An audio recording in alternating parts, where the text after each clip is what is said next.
Hmm.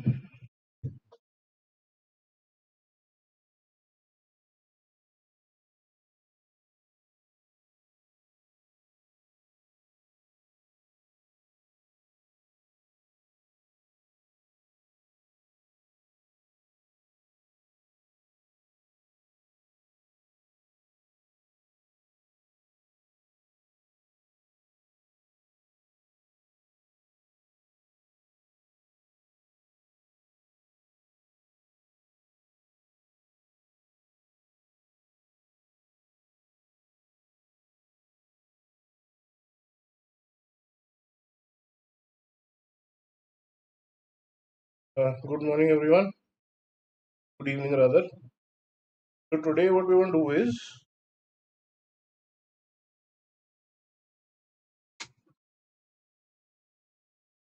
yeah. So today, what we want to do is, we'll attempt this first mock that we did, the EdgeCAT one. It would be visible on your screen as well. A couple of things that you should note here is number one, I do know a few answers because the questions were discussed here and there, otherwise as well. That is one thing, and therefore the score might be a little more than what I should have gotten. Number two, the idea. I keep doing this every year.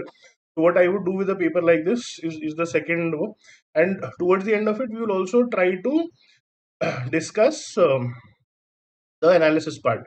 When you get the analysis, what are you supposed to do out of the analysis? Is the third point we look at. Yes, I realize I'm not visible, and I'm not sure why that is happening.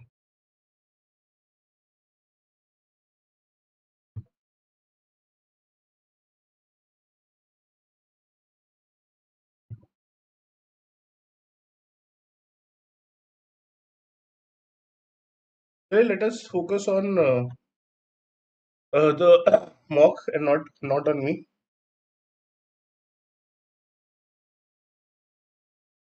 Delineates. So, we'll start the paper. Target is to finish the paper in about 2 hours, and then probably some time to figure out the analysis part as to what we can do with the analysis. If you have any thoughts, any questions, feel free to write in the chat box simultaneously, and I can revert as to what my take is. Right. So I'm ready to begin. I hope so. Any important? Okay. Rule number one: whenever you are reading or attempting a mock, always make sure you read the instructions first, especially on CAT day. Make sure you read the instructions. They might be same, but sometimes there are one or two points that might be important on that day. Anyways, this seems okay. I'm ready to begin, and we start with English. Great. Pick the odd one out. Thoreau saw technology as an often unnecessary distraction. He saw the practical benefits of new invention, but he also warned that these innovations would not address the real challenges of our personal happiness. Our inventions, he claimed, are meant to be pretty toys which distract our attention from serious things. Wherein great haste to construct the magnetic telegraph from Maine to Texas, or Maine to Texas it may be, have nothing important to communicate. What we need to be happy is not work or money, or even but time. Again, if you look at the first three statements, they talk about inventions, technology, not necessarily how they're distractions. The fourth seems to have an idea that has not been talked so far, and therefore, first answer should be fourth. Next, again, odd one out. After some time in the cabin, Thoreau discovered, don't mind my pronunciation, they're really bad. Different. Thoreau discovered different, more conscious lifestyle to begin with. So this is a part of the lifestyle, as it seems.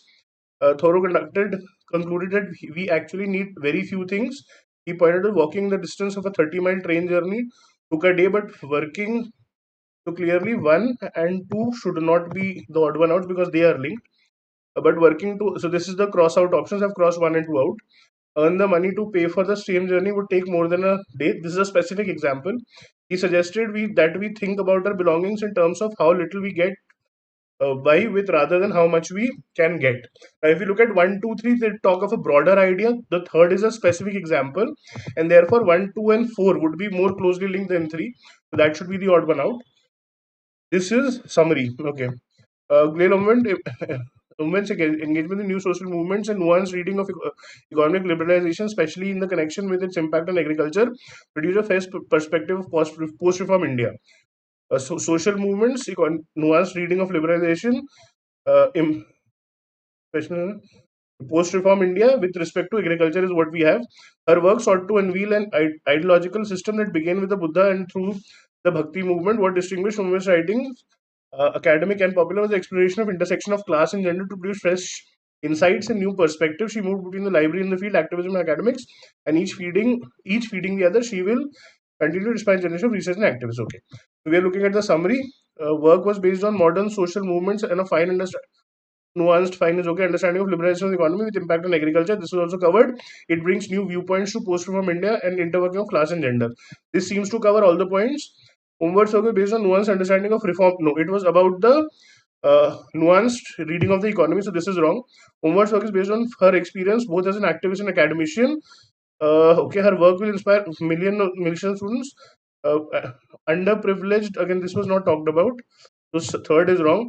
Homework's legacy of the exploration of intersection of class and gender continue to guide researchers doing serious work in the field of. Again, it was not about class and gender, more so about post-reform India. So option A seems to be the best answer. Again, a summary question: the journey of FOSS. FOSS. In India has been long and vibrant. With what began with a few Linux user groups in 1980s has grown into a movement through collaboration amongst a diverse community of innovators. FOSS today represents an alternative model to build digital technologies, alternative model for population scale. Unlike proprietary software, everyone has the freedom to edit. So this is not proprietary. Everyone can edit, modify, and reuse the open source code. This results in many benefits: reduce costs, no vendor lock-in, ability to customize for local context, and greater innovation through systems that use FOSS building blocks, including Aadhaar, GST, and DigiLocker. While the trend is promising, much more can be done. Okay. FOSs have come far from new Linux users in the 80s with its usefulness in delivering large-scale projects, freedom, value source code, greater collaboration, reduce cost, its usage, helping in delivering models. So first seems to be a decent sort of seems to cover almost everything. Aadhaar and GST are examples of how free and open software are paving way. Aadhaar and GST are so, no, more people use Linux. More people use Linux has not been said. FOSS today represents a unique alternative, known not known hitherto. It has been there, so it's not as if it has come about now. FOSS is cheaper, gives more freedom to user with no vendor login, and provides greater innovation through collaboration than proprietary software. Uh, Unlike proprietary, we edit again. It does not say that it has greater innovation with respect to proprietary software. It is easy to modify, edit, and reuse. First seems to cover a lot more points, and therefore first is the answer. Should be the answer. Question 5: factory farming in passing. This is rearrangement. Okay. Factory farming is passing for far bigger costs and risks onto all of us in economic terms. These costs should be internalized by the factory farmers rather than being shifted onto the rest of us. Recently, the US Senate approved spending $8 billion to stockpile vaccines and other drugs to help prevent a possible bird flu epidemic. Factory farming spread because it seemed to be cheaper than more traditional methods. In fact, it was cheaper only because it passed some of its costs on to others. For example, to people who live downstream and downwind from the factory farms and could no longer enjoy clean water and air. What is now clear, however, is that such government spending. See, US second talked about government spending, 4 talks about such government spending. So 2 and 4 are linked for sure. Since we have options for this one, we can eliminate 2 and 3 because 2 and 4 have to come together. Next, then we might see that chicken from the factory farm really isn't so cheap. There was a talk about cost. For example, if I look at 3, it says factory farming spread because seemed a cheaper alternative to traditional methods. Therefore, one has to be linked with what 3 is going to say. So 3 starts by saying it seems cheaper, and then 1 talks about the cost, and 5 then says what is the woe involved, what is the cost involved. I understand since this is the first mock, therefore we had given you options. In the coming mocks, the options will be gone. Right? Next, question 6. The following, this was a conscious decision that we took. So for the first mock, we are giving you options. From the next one, this will be gone so that at least first mock will score acha dikhe. Okay. Following statements, when arranged in the correct order from a coherent paragraph, find the correct ordering. Okay. There they were, visible, audible at most times of the day, occupying all the demands or domains of land, sea, and air, and in an abundance and diversity we can only dream of today. This progression from daily familiarity to symbolic representation must be what Levi Strauss had in mind the much quoted dictum animals are good to think with, not surprisingly either. Therefore, they also had populated people's mind and imagination. They is being talked about, re-emerged in their culture, language, myths, and patterns of thought in some symbolic form. Small wonder then that birds impress the physical presence on people's daily lives to a degree on, and it is hard to imagine now. Ideally, it should start with birds because then it keeps talking about they. So one and two and four are gone. Small wonder then the birds impress the physical presence people's daily life to a degree not now hard to imagine, and therefore it should then be followed by a. They were visible, audible, which will follow be not surprisingly either. Therefore, the populated minds, and then what Strauss talks about, animals are good to think with. So sixth, I think, should be a. Moving on, seventh. How many questions are there? Uh, Eight is also VA. Okay, then we have a paragraph 9, 10, 11. 12 is the same paragraph. 13th, 14th, 15th, 16th. 17th is the third paragraph. 18, 19, 20. 21 is the fourth paragraph. So there are four paragraphs. So roughly speaking, four paragraphs should take about 28 odd minutes. Okay, so I have about 1 minute left. No, no, no, no, no. I have about 1 minute left to finish off verbal. Roughly, I'm trying to attempt all questions. About 7 minutes for each paragraph is what I'm taking. Although continuously restored these monuments, we have to talk about monuments first. Timbuktu is a city in this region, west nation of Mali. It's three great mosques. Okay, these mosques will be talked about in the first point. So three and one will go together. Golden Age Timbuktu is populated by these people and is about 15 kilometers from Niger River.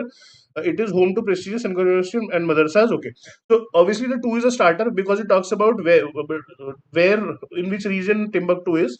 Then should be four because it is continuing with the geographical location. Then would be five because it talks more about Timbuktu and what it has. Three and one will be a mandatory pair, and therefore 2, 4, 5 should be the answer. Question number 7.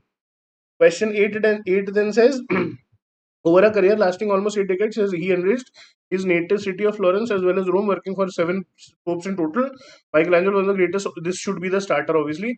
All times, his creations in painting, sculpture, architecture, this is among the most original and famous works of art. During his lifetime, he was nicknamed El Divino because of his exceptional talents. Curiously, he lived like a pauper.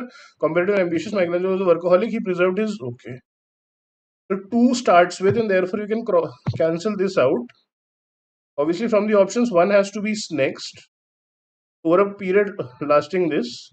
During his lifetime, or competitive and ambitious is one of the next statements. Again, I'm not sure here, so I will guess, and I'll say this guess type is. Now, technically, it is a blind guess that I'm doing. So, at least in my analysis, it will show that I was not sure and I just guessed it blindly. So, now we have 7 or. Oh, this seems to be a decently long passage. We have about 7 minutes to go for each passage, and again, very sincerely, I'll keep tab of the time. So this is how I go about passages.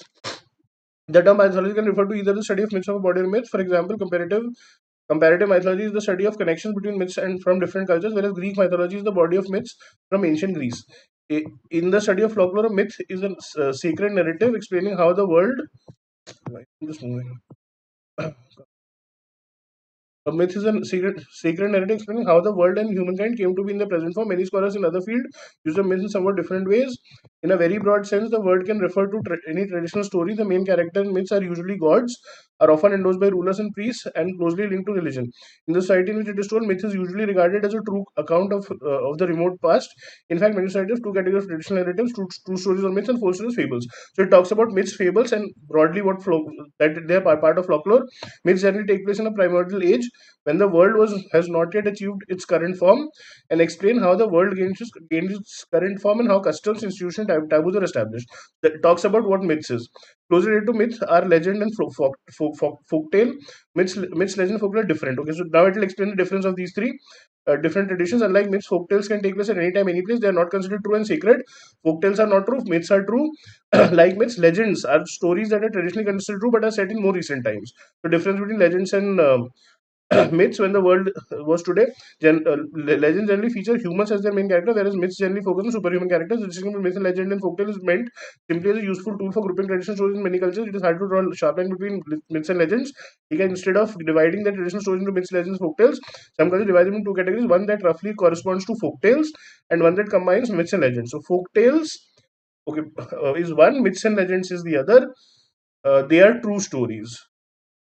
Folktales are false ones. Okay, story may be considered true and therefore a myth. In one side, it may be considered fictional and therefore a folktale in society.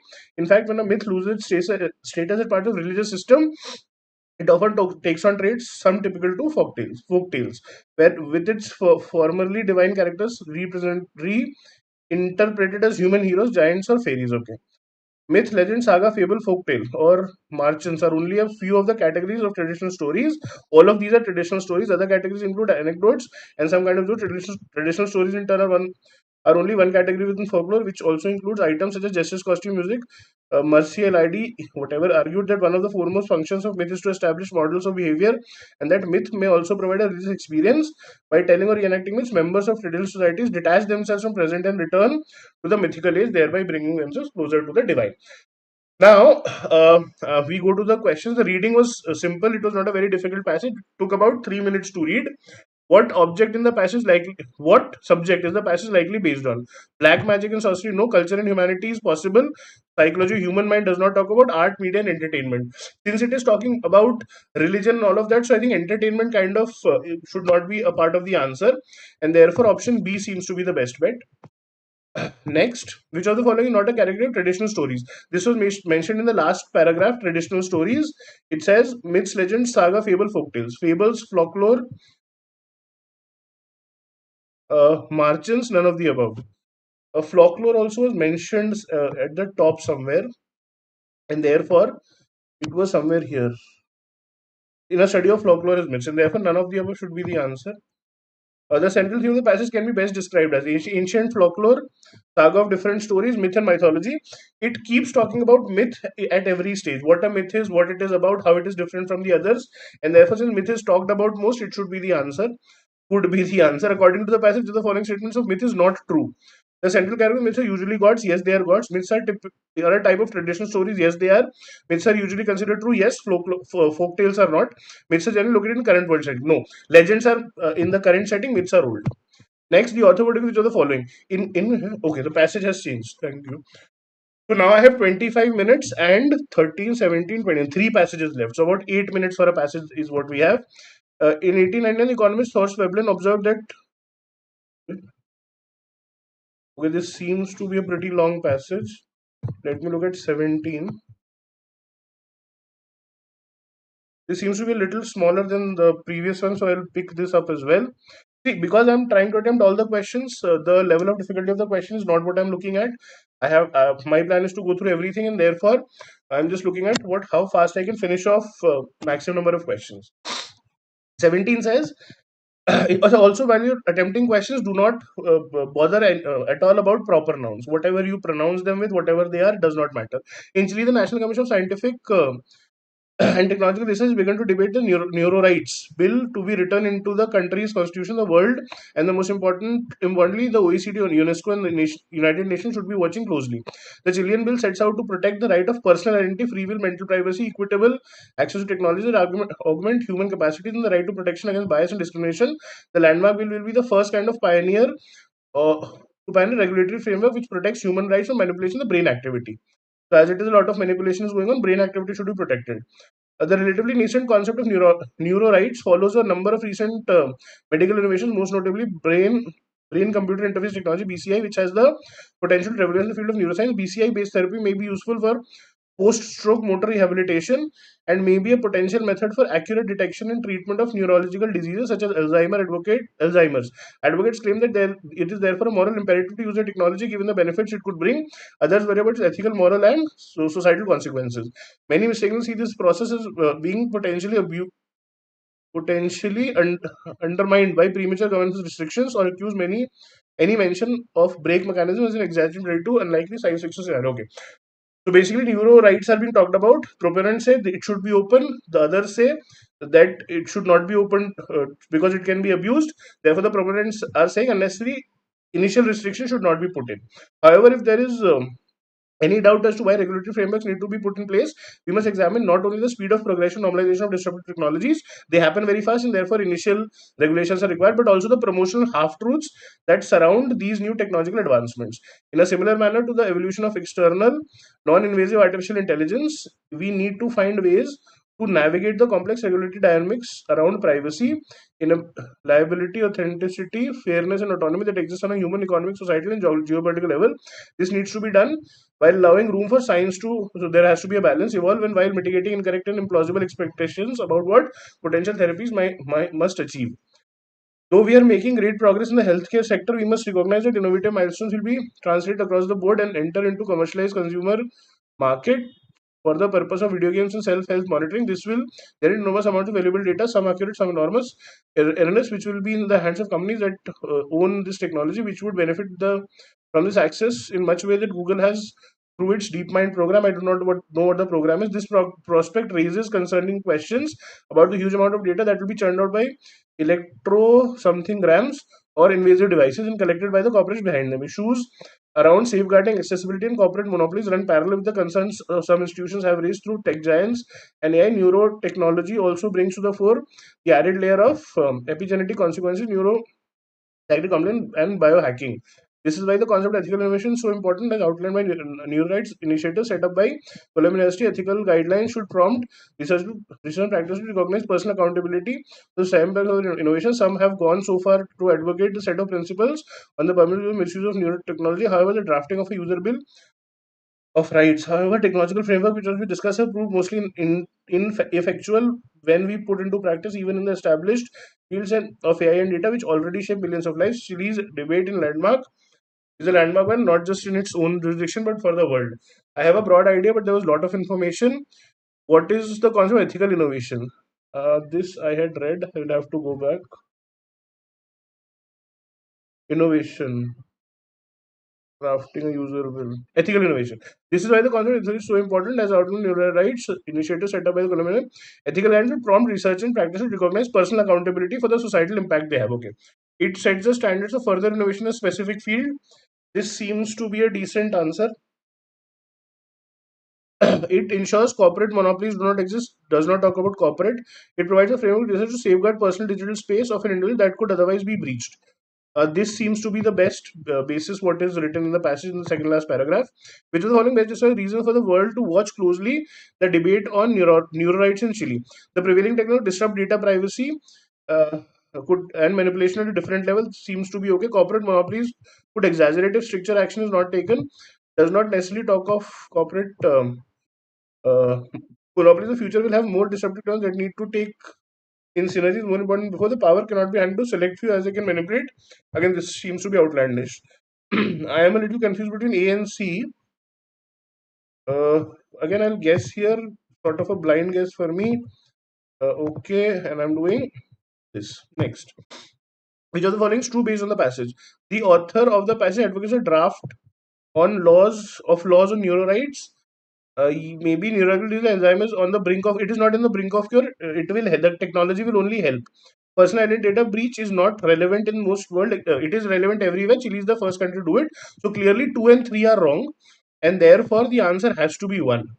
This I am sure of. All of the following are the reasons behind conscious and careful about growing development of neuroscience. Yeah. All the following are the reasons behind being conscious and careful about growing. Okay, all of the following are reasons. Data privacy may not be respected as technology progresses. Yes, this is true. The framework providing for working mechanism of technological advances when applied to real world have gaps in their mode of working. I'm not sure. Data may not be respected as technology progresses. All the following reasons behind being conscious of science. The invasive technology advancements are developing deep into the world of information collection. The added challenge other than except okay. So the first clearly is true. Data privacy may not be respective. Invasive technological advancements are delving deep into the world of information collection. Yes, they are.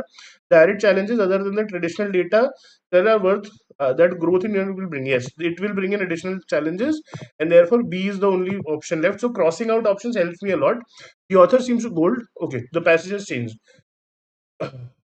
This also seems to be a long passage. 18 minutes left, so my cutoff time will be 9 minutes for this passage. Let's see where it goes. The film opens with a man trying to write in his own dining room table. The camera, which seems to be set on his kitchen counter, frames him in the doorway between the kitchen and the dining room. At the edge of her vision are a hanging basket of fruit and a gooseneck bottle. Like all of this information is useless; it will not be used. Are pouring water over coffee grounds, as we learn from a voiceover that rises above the writers describing his recent fixation on tacos. Oh, nice. Then we are out in the world. The camera shows us not only the particular tacos of desire, but also the interior of the truck, where they are made by an ingenious chef named Wes Avila, founder of Guerrilla Tacos. Avila is at work, carnitas sizzle, beautifully captured through the film, the sounds of vegetable sauteing and meat crackling, as well as golden light that saturates and redeems the city each day. The film is directed by Laura Gabbard, City of Gold. Is okay. Laura Gabbard is the director. City of Gold is the film, and the writer is Jonathan Gold of the Los Angeles Times, possibly the only restaurant critic in history who to have a documentary film to tell his story. The city is, of course, Los Angeles. The film asks a serious question: where is the place of food in culture, where we link where everything is a province of intellectual.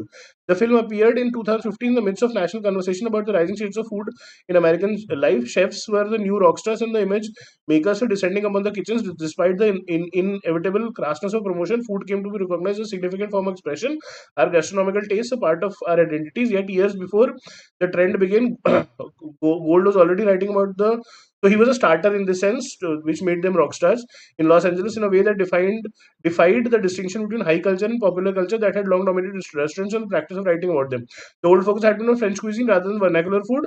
Gold is perhaps the most prominent of wave writers on food who have helped us abandon the value distinction between high and low.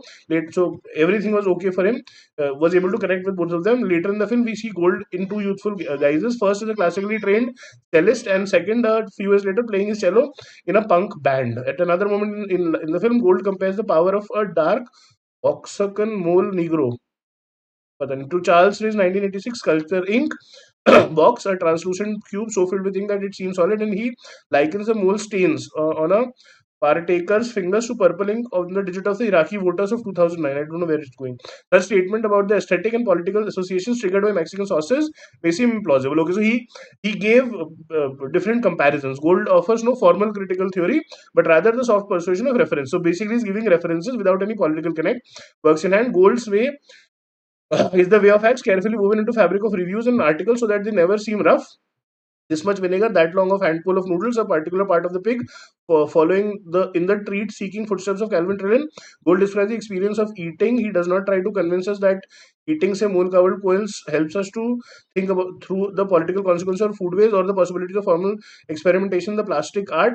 Gold is an intellectual, but his task in the colloquial description of pleasurable sensations delivered while perched at a lunch counter. In fact, counterintelligence is the name of his column and of his first collection of reviews. But what kind of informed intelligence is counterintelligence?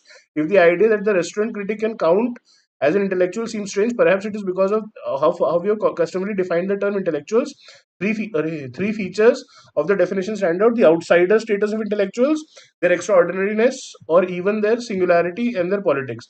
The term an intellectual employed to describe a person of a certain social type was first used as a noun during the Derelices affair in France at the end of 19th century. The term quickly developed association with liberalism as opposed to the conservatism, with a progress position on issues of societal change.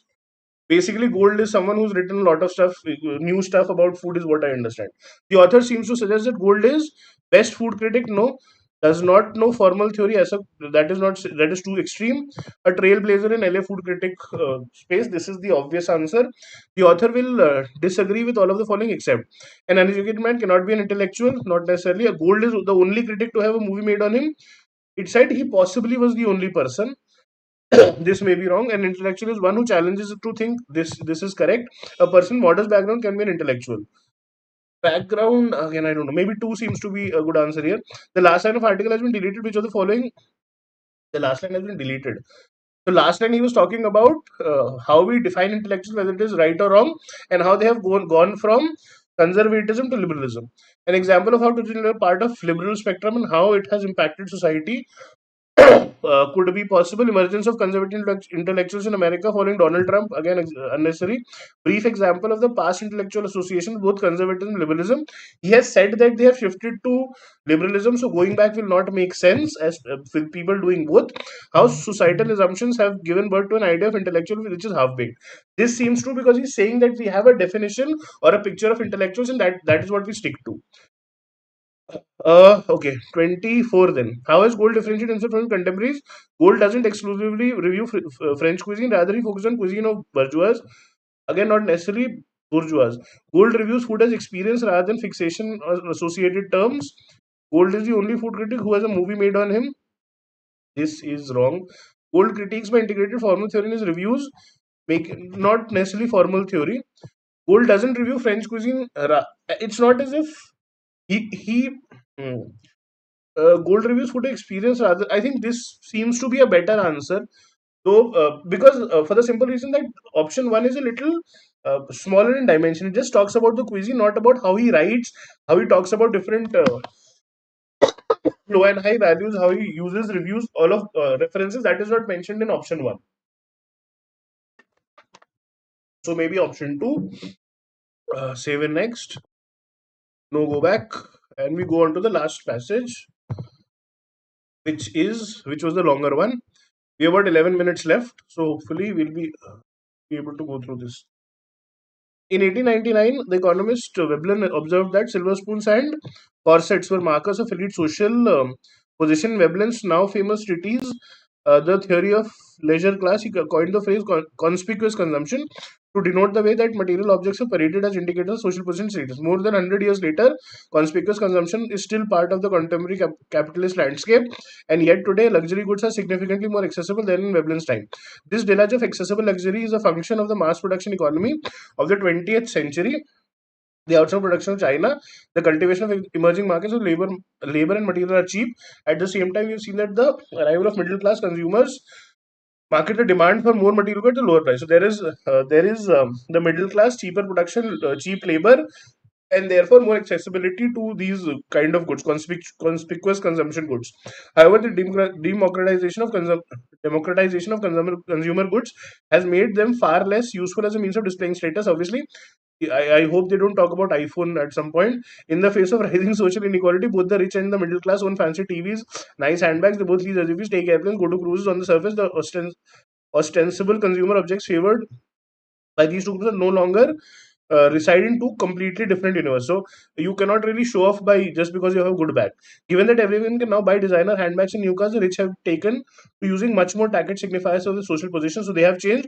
Yes, oligarchs and the super rich still show off their wealth with yachts and Bentleys and gated mansions, but dramatic changes in elite spending are driven by a well-to-do, educated elite, or what I call the aspirational class. The new elite cements the status of prizing knowledge and building cultural capital, not to mention the spending habits that go with it, preferring to spend on services, education, and human capital investments are over purely material goods. These new status behavior are what I call inconspicuous consumption. None of the consumer choices that the term covers are inherently obvious or ostensibly material, but they are without question exclusionary. Next, the rise of aspirational class and its consumer habits is perhaps most salient in the US. The US Consumer Expenditure Survey data reveals that since 2007, the country's top 1% are spending significantly on materials, while middle income groups are spending the same. So even though they are spending the same amount, even though they are earning less, eschewing an overt materialism, the rich is investing significantly more in education, retirement, and health, all of which are immaterial yet cost many times more than any handbag and a middle class consumer might buy. The top 1% now devote the greatest share of their expenditures to inconspicuous consumption, with education forming a significant portion of their spending, accounting for almost 6% of top 1% household income, compared with just 1% of middle class. In fact, top 1% spending on education has increased 3.5 times since 1996, when middle income spending on education has remained flat. So the rich or the elite are now spending more on these kind of things rather than bags and stuff. The vast chance between middle income and top 1% spending on education in the US is particularly concerning because, unlike materials, education has become more and more expensive in recent decades. Thus, there is a greater need to devote financial resources to education to be able to afford it all.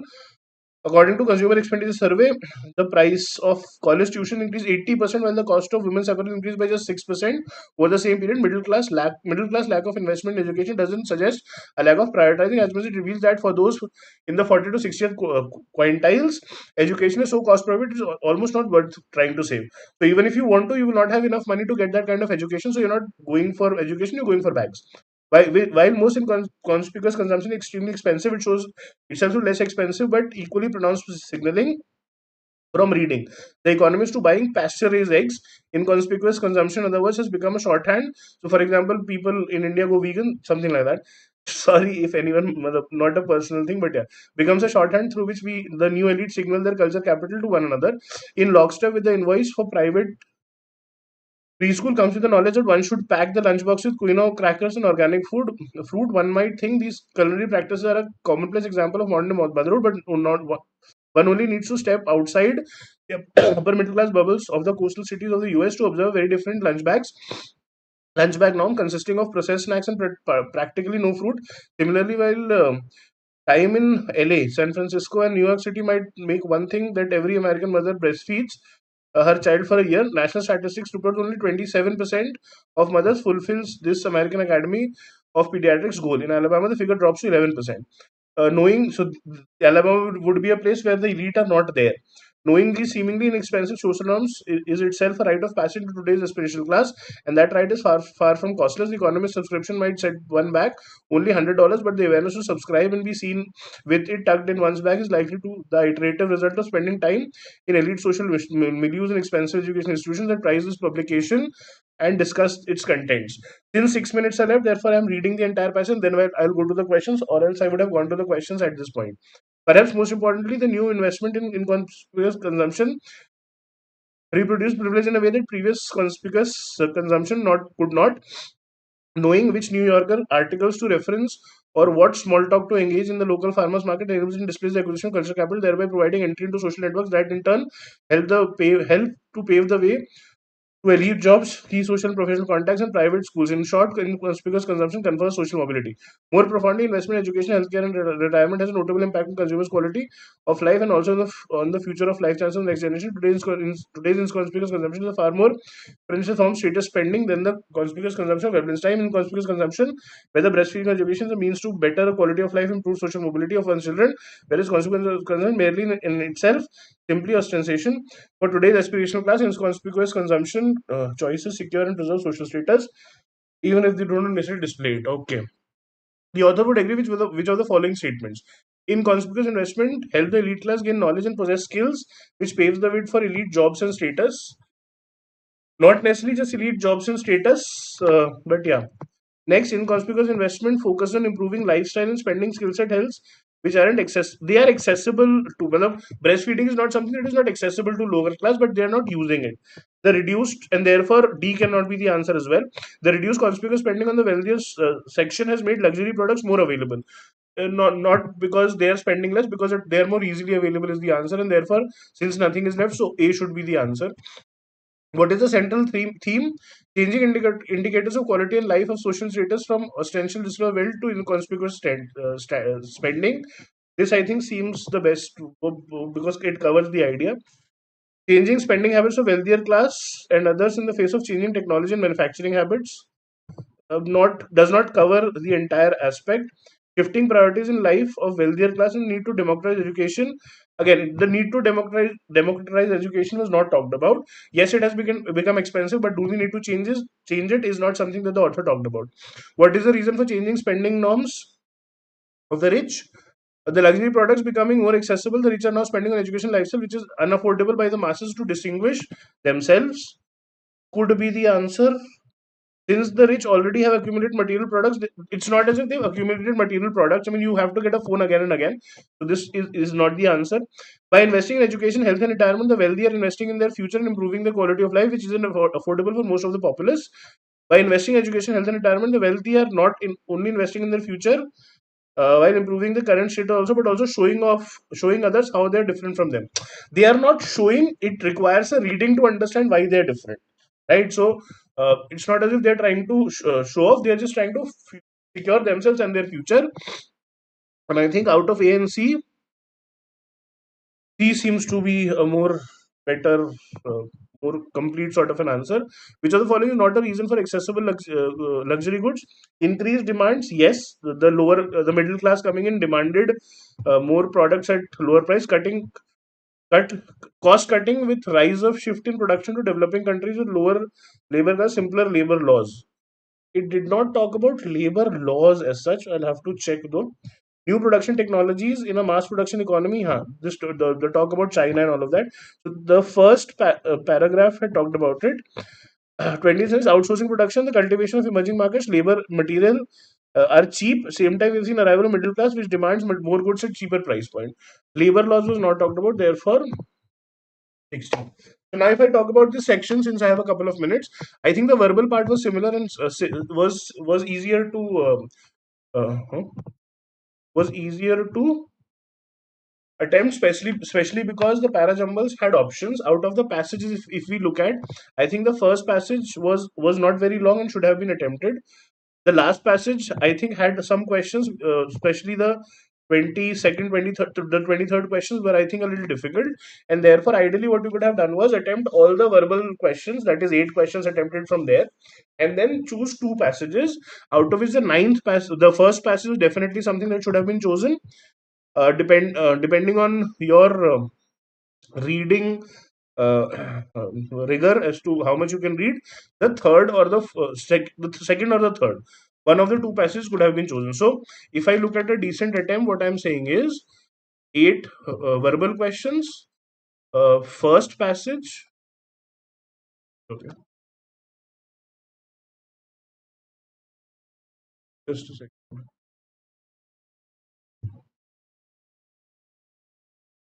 Yeah, the first passage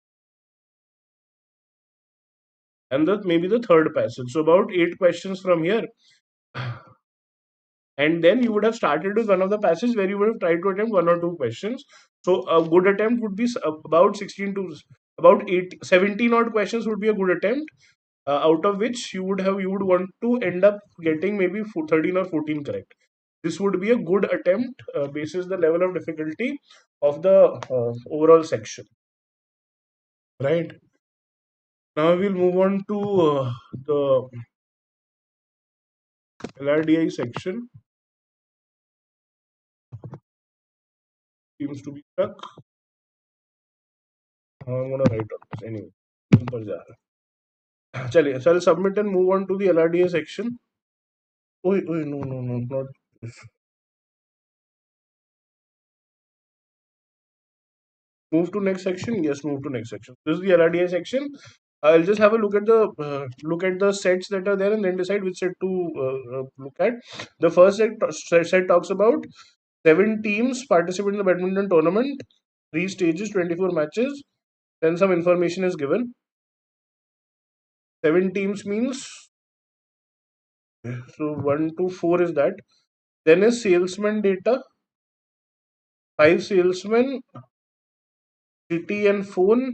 If there will be cases in this question as well, but information is not too much, therefore might be attempted.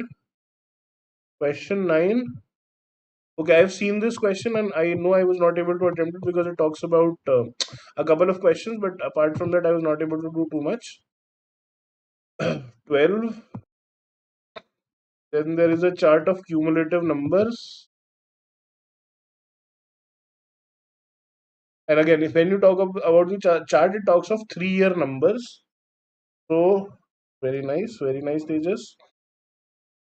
This might be a challenge. Okay, so there are 5 sets. Now, if I have to choose, I'll say the first set I might be able to look at the sports and games. The second set, which talked about salesmen. The fifth set, this seems okay because there are 3 rounds and it is talking about score. So I don't have to attribute people, and that kind of an attribution is not to be done. I think fifth seems to be doable for me as well. Apart from that, the third one, which talks about percentile, and the fourth one talks about the cumulative graphs are the ones that I'll try to do towards the end. Since there are 5 paragraphs, we have about 35 minutes. We're looking at almost 7 minutes per row, but my target here will be to attempt about four sets. I'm starting with the second one. I understand while you were doing it, there was a problem. But anyways, it says ABC, five salesmen, different cities, not as in same order, all five salesmen are different heights, and each of them carries a different phone. Be the third tallest. So we'll make a chart based on the tallest 1, 2, 3, 4, 5.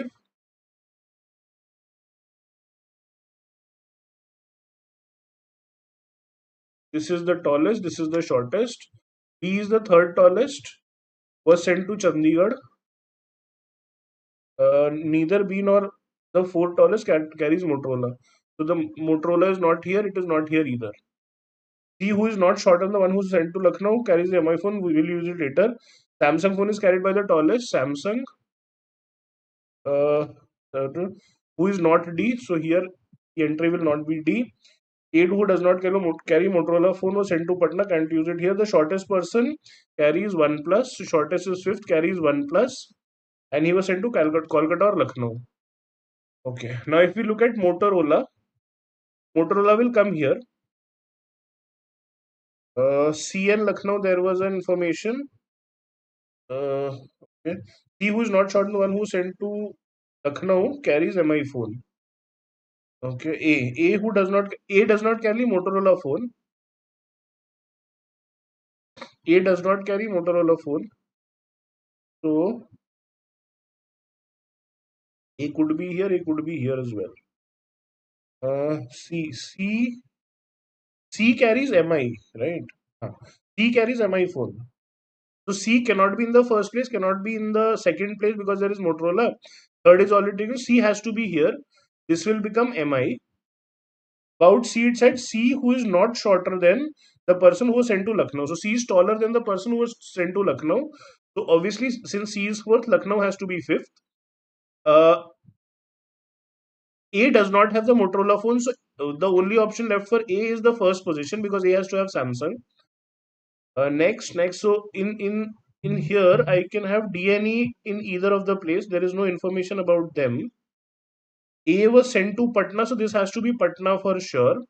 The cities left are Kolkata and Guwahati. We have no information for that. So Kolkata, Guwahati could be either of these places, G or K. In phones, we are left with Lenovo. So this has to be Lenovo. Oh, chalo. If E was sent to Guwahati, that means E would be second, D would be last. Then which of the following persons is carried by the person? Okay. So if E is sent to Guwahati, E has to be 2 and G has to be here, which means C is going to Calcutta and C has the MI phone. So option C becomes the answer for this one. If D carries Motorola phone, D carries Motorola. In that case, D has to be the second person. Uh, which city did E go to? If D is second, E will be fifth, and therefore E will be going to Lucknow. To which city did the fourth tallest person go to? The fourth tallest person could be going to Guwahati or Calcutta. We do not know, cannot be determined. Who carries a Samsung phone? A carries the Samsung phone from Patna. So this is one set done. This is not a set that I'm going to do. Second is done. Looking at first or fifth, I'm going to the fifth set. There's a new age institution conducted an event called Ajab Institute Ajab exam, and in the exam they had 3 rounds of questions. Round one, the first round, each correct answer carries 5 marks. Each incorrect carries penalty of 10. If all the three questions are answered incorrectly, there is an additional penalty of 15 marks. In the second round, each correct 3 rounds, 3 questions. Okay. In the second question, each correct answer carries 10 marks, each incorrect one 5. However, additional penalty of 10 marks is there if all the questions are answered correctly. Okay. In the first round, it is for incorrectly. In the second round, it is for correctly. In round three, each of the following correct answer carries 20 marks. Each incorrect answer carries minus 20. However, there is an additional uh, penalty of 30 marks if all the question answered correctly or incorrectly. Okay. So if we look at the rounds, also one has to attempt all the 9 questions in the quiz. So if I look at the rounds, round one for correct has round one for correct has plus 10 minus 5, and if all of them are incorrect, then there is a penalty of 15 marks. Oh, ulta. This is plus 5 and minus 10 for round one. All incorrect, penalty of 15 marks. Okay. In round two has 10 marks for the correct one, 5 marks for the wrong one, and all correct would mean a penalty of 10 marks. Round 3 says plus 20 minus 20, and either correct or incorrect, there is a penalty of 30 marks. 5, 10, 15, 10, 5, 10, 20, 20, 30. Now, if a person has to answer 3 questions in every round, there are 4 possibilities, all 3 correct, 2 correct, 1 wrong, 1 wrong, 2 correct, all wrong. These are the 4 possibilities. So we'll find out the possible scores for each round in for these 4 possibilities: R1, R2, R3, R1, R2, R3. Round 1, all 3 correct would mean 15 marks. 2 correct, 1 wrong. So plus 10 minus 10, 0. 1 wrong, 2 correct. So if it is falling by 15, so minus 15. And all of them correct will be minus 30, and minus 15, minus 45. For round 2, all 3 correct will be 30, but 10 marks will be deducted, so 20. 2 correct, 1 wrong will be 20 minus 5, which is 15. 1 right, wrong, 1 right, 2 correct will be 10 minus 10, which is 0. All 3 wrong will be minus 15. For the fourth round, all 3 correct will be 60, but 30 will be deducted, so 60 minus 30 will be 20. 2 correct, 1 wrong will be 20, 20, 40 minus 20, which is 20. Here it will be minus 20, 20 minus 20, minus 20, and here it will be minus 60, minus 30, minus 90. For all of them wrong. Is this fine? Seems to be. No, sorry. This will be 30, not 20. 20, 20, 60 minus 30. So 15, 0 minus 15 minus 45, 20, 15. This should have been 30. 20, 15, 0 minus 15, 30, 20 minus 20 should have been 60 minus 30. So these are the rounds. Which of the following can't be the points got by students in the exam? 5. See, 30 is obviously clear because 30 0 is possible in the rounds. So this cannot be the answer. For 15, 35. 35. Again, 0, 15 and 20 is 35. So this also is possible. 5 and minus 15. For minus 15, what we can do is, or 5 minus 15.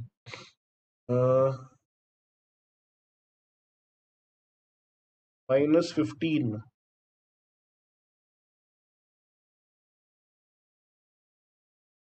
20 minus 15 and 0. Even 5 is possible. Minus 15 is not possible. Because if I take a minus 15 here, minus 15 is not possible. 0 minus 15 and 20 will give me a 5. Minus 15. Minus 15, 0, 30. This will give me a minus 15 as well. I think there is a mistake that I am doing. So I'll keep this unattempted. I'll keep this unattempted. We'll come back to it later. Maximum marks Champak if he answered 6 correct. If Champak answers 6 correct, first of all, here he should get 15. 1 correct. And so basically 3 answers correct he's gotten here. Then he comes to the second round where he gets 2 answers correct. He'll get 15. His score will be 30. If he gets 1, his score will be 0. So again, in the first round, he's getting 3 correct. There are 2 possibilities. In the second round, he has 2 correct, or in the third round, he has 1 correct, or 3 plus 1 plus 2.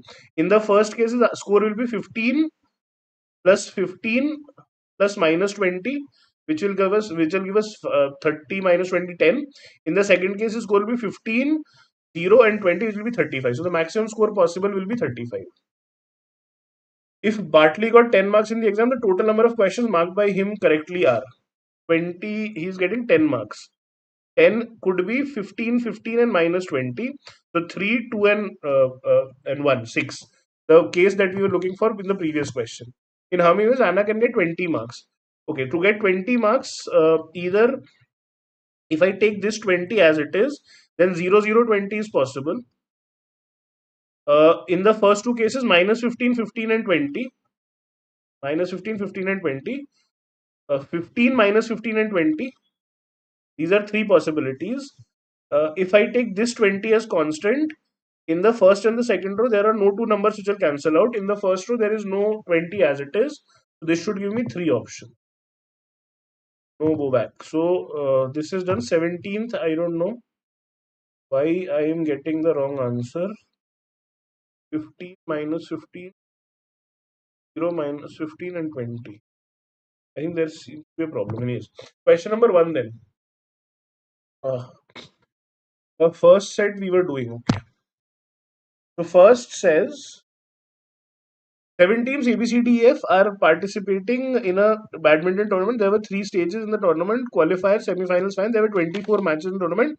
No two teams played each other more than once. Now, if there are 7 teams which are supposed to play each other once, the answer will be 7C3, which will be 7C2, sorry, which is 7 to 6 upon.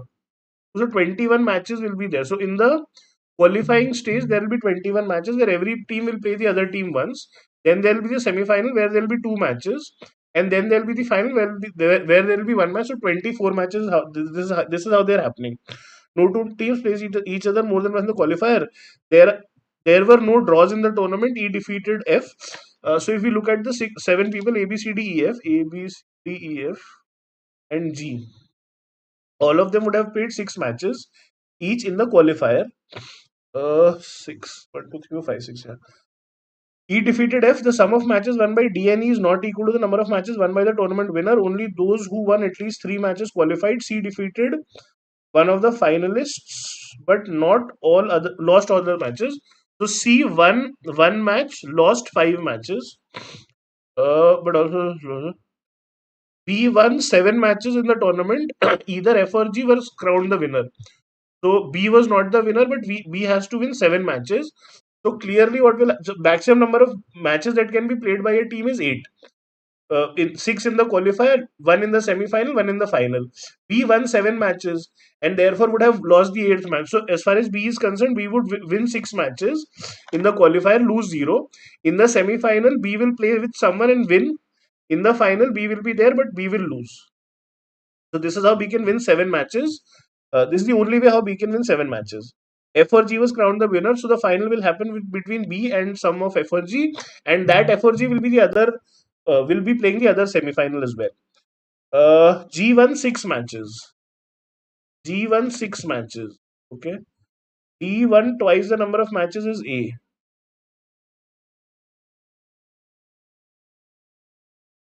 there any other information here? Doesn't seem to. Only those who win at least 3 matches qualify. Okay. 7. 7 threes are 21. Who others can qualify is the question. We know that E definitely won one match for sure because E defeated F. G won 6 matches. G would have qualified for the semi-finals for sure. Therefore, G can go on to win the final as well if it is 4, 1 and 1. Also, G maximum number of matches that G can win or anyone else can win except for B is 5 because B won 6 matches, so would have defeated all the players. In any case, no other team will win more than 5 matches. Also, the maximum that F can win reduces to 4 because as it is, E defeated F and B also defeated F. So F cannot be more than 4. Now, if I make a case for A and D, A could win 1 match, D could win 2. In this scenario, 6, 7, 8, 9, 10, 11. There are 10 matches left. There is a possibility. Okay. Now, in this scenario, if you look at it, only B, F, and G will qualify. Because therefore, E has to win more matches. In which case B, E, F, and G will qualify. Is that possible? If we put this as 1 and this as 2, 6, 7, 8, 9, 10, 11. We have 10 matches left. 4 here, 4 here, and therefore 6 matches are left. 6 matches, there have to be at least 2 matches, 1 here. 4, 5, 6, 7, 8, 9, 10. So this is a possibility. This is a possibility. 4 matches, 3 matches for E. Then G will come here in the semi-final and then eventually win the final. 4, 5, 6, 7, 8, 6, 7, 8, 9, 10, number 13, 13, 8, 21. Just let me look at the questions. If I'm not able to solve, I'll try to. Which of the following was the best performing teams in the tournament? D, A, E. Okay. We have to compare D. A obviously was not one of them. It was one of D or E for sure. If I look at more questions, which of them more than 50% of the matches. Just talking about DA, we will need which team played the semi-final against E. There is more information required. Which of the following teams lost 5 matches?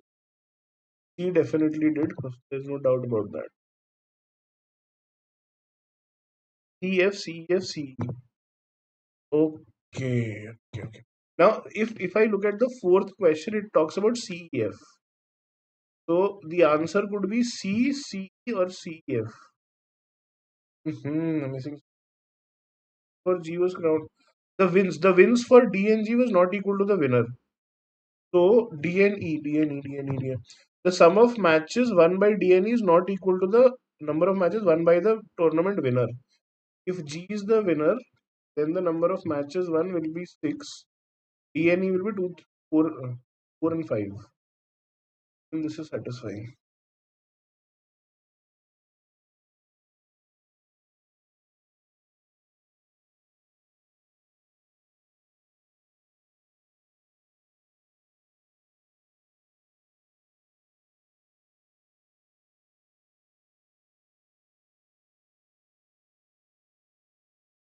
Wait a minute. I think ठीक है C is okay. Go back. This has taken a lot of time. Should not have invested in this question so much. This is for sure. This is taking down matches. 21 will not be possible. We know is for sure. If I make the other case 2, 4.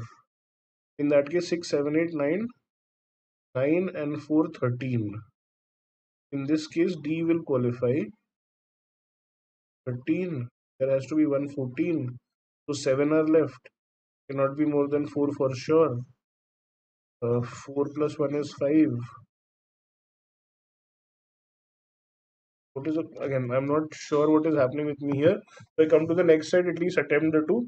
Now, I did this set, so ideally I should penalize myself 5-7 minutes here. I I could not figure out this set basically. Says percentile scored by randomly selected 8 students in MBA examination. The 4 sections are given below. Each section carries equal marks and each question were of the same marks. Who among the following scores the least marks in verbal? By a basic understanding of percentile, the lowest percentile will score the lowest score. So the answer for this is Dipti. Kanchan scored 98% and RC, then her lowest score would be. I have no idea how to solve this. I do, but again, the idea was to minimize the number of people below the percentile and solve. I was not able to do that. Examination follows certain criteria for enrolling students in MBA. A student must score at least 85 in each section and 45 percentile overall. What I did was I went through, but I realized most of them have scored 85 in at least one section. This is a continuation, was not able to solve it. Question 12 says, what is the range of overall percentile which Virat scored? Now, if I look at Virat, there is no Virat. 76, 85, 92, and 99. Now, when you look at a percentile range, for example, if I talk about my percentiles, I know I never got a 100 percentile, but my overall percentile was 100. So the range had to have a top limit of 100, and therefore I put a blind guess here, or rather an approximation, knowing that the fact that the top range has to be 100, and therefore I think 52 to 100 should be the right answer. Okay, 17 is unmarked. 17 is also unmarked. Okay, so I have about 17 minutes. I'll try to crack at least one of the two sets. The attempt does not look good as of now. Chaliye. This says cumulative production number of mobiles. Manufacturing company or period is given. The figure against each bar is cumulative for that period. So 13 to 15, 14 to 16, 15 to 17, 16 to 18, 17 to 19, 18 to 21, and so on. I'll just write that on the side so that I 13 to 15, 14 to 16, no, 15 to 17, 16 to 18, 17 to 19, 18 to 20, 19 to 21, 20 to 22, the last figure, 23, 13, and 13 to 22 total. The numbers given are 2, 3, 4, 5, 6, 7, 8. The numbers are 150, 165, 184, 175, 165, 195, 205, 215, and this is 590. There is no other information. Okay. What is the total production in the year 17, 18, 20, 21 and 1000 units? Now, if I look at the variables for each, make variables for each of them, there are 3 years involved in each of the numbers. So even if we add, the number will be strange. So what we do is we look at the different periods. So if I look at 13 to 15, then 16 to 18, 18, okay, then 19 to 21. So from 13 to 21, the cumulative production will be 150 plus 175 plus 205. Again, I have seen this kind of a question earlier, and therefore I'm able to probably do it a little faster. In the exam, it might take some time for you to figure out if you're looking for it the first time. So this is 80, 100, 380, 480, 530. From 13 to 22, total production was 20 was 590. So the production for 22 becomes 660 units, right? Number one. Also, if we look at this number 14 to 16, 17 to 19, 9 and 20 to 22. So the production from 14 to 22 would be 165 plus 165 again plus 215. So this will be 330, 530, 545. And therefore the production for 13 will be 590 minus 545, which is 45 units. Now if I subtract these two consecutive numbers, so this is basically 13 plus 14 plus 15 minus 14, 14 plus 15 plus 16. So if I subtract the consecutive numbers, I will get the difference between the year 16 and 13, because 14 and 15 will cancel. Therefore I can say 16 minus 13 is equal to 15. 160 minus 1, 150. Since we know that the for year the production is 13, let's not get into that. We are looking at 17, 18, 20 and 21. So 17, 18. So I am looking from this side. If I subtract these two, 19, 20, 21 and 20, 21, 22, I'll get the difference between 21 and 19 as 215 minus 5, 205, which is 10. Since 2022 production was 60, the production for 19 will be 50. Now, if I am looking at 17, 18, 22 and 20 and 22, we look at 17, 18, 19. For 17, 18, 19, the production for 19 was 50.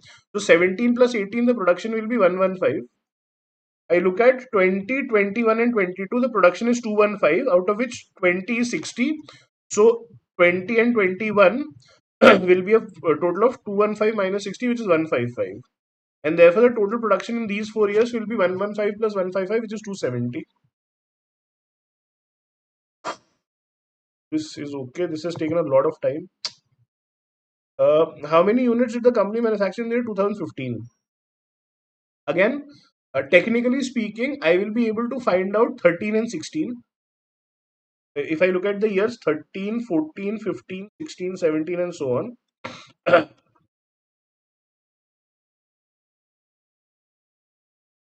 we know that the production for 13 was 45. We know that the production for 16 was 16 minus 13 is 15. So this will be 60. For 19, the production was 50. For 22, the production was 60 units. Now, if we look at it, if we take a variable for x, we will get a similar number.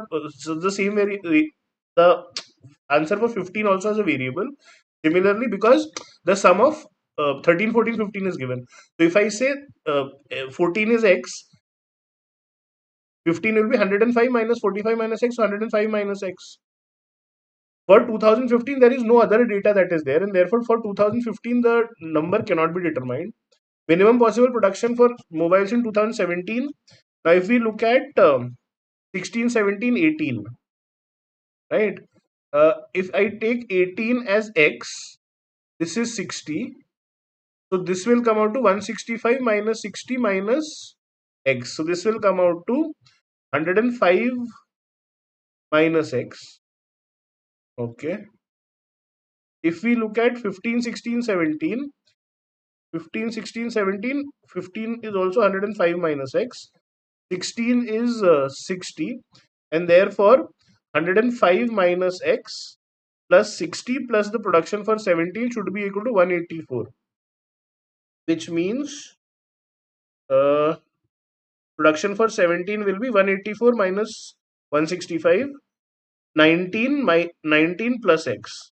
So if I take x as 0, in that case 17 has to be at least 19, and therefore from options 19 becomes the answer. How many mobiles were manufactured by the company in the period 2021? Yeah, we have figured this out. 2021 was 155. Again, now what I'm saying is, if I look at this question, I might not be able to answer all the four questions, but question one and the last question technically are asking me the same thing, and therefore, even if I'm not answering everything, I should be looking to answer at least 13 and 16. 10 and 11, as it is, I was not able to do. Coming back to the first set. Still have about 10 minutes left. Kanya. Okay, we'll do it in a fresh flow. So basically, A B C D E F G, A B C D E F G.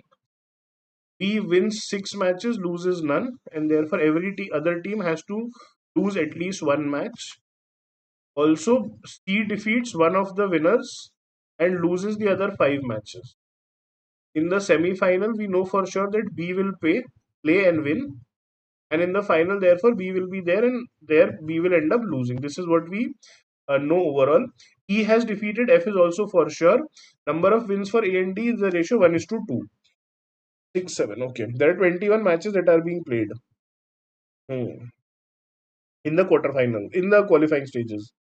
There were no draws in the tournament. E defeated C. Sum of matches won by D and E is not equal to the number of matches won tournament winner. Only those who won at least 3 matches. We need 4 people to qualify as well. C defeated one of the finalists. So C has to defeat one of the finalists. He has to defeat one of the finalists. Assuming G to be the finalist, G cannot win more than 4 matches.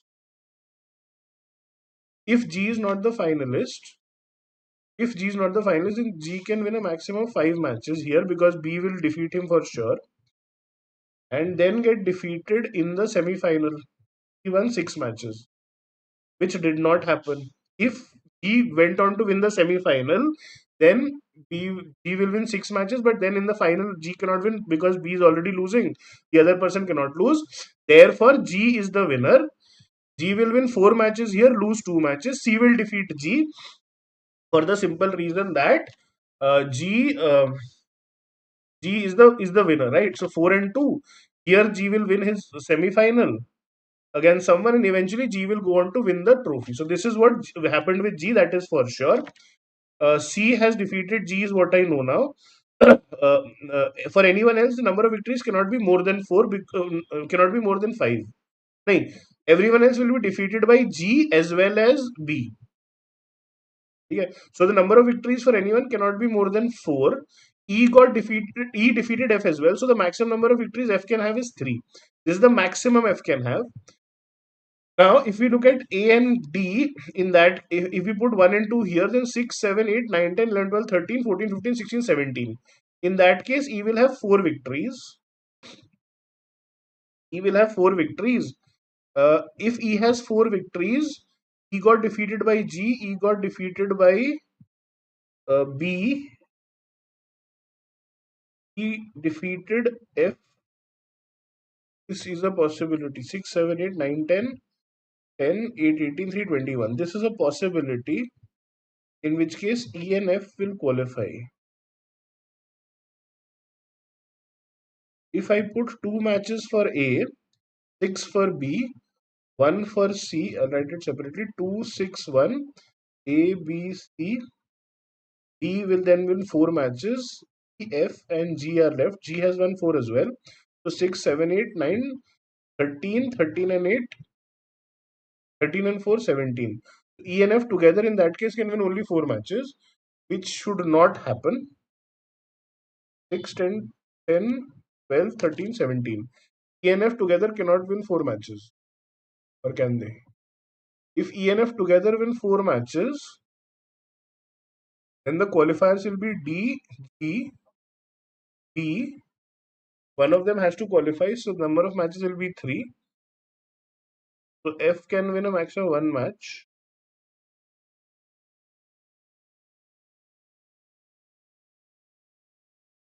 This is a possibility. This also seems to be a possibility.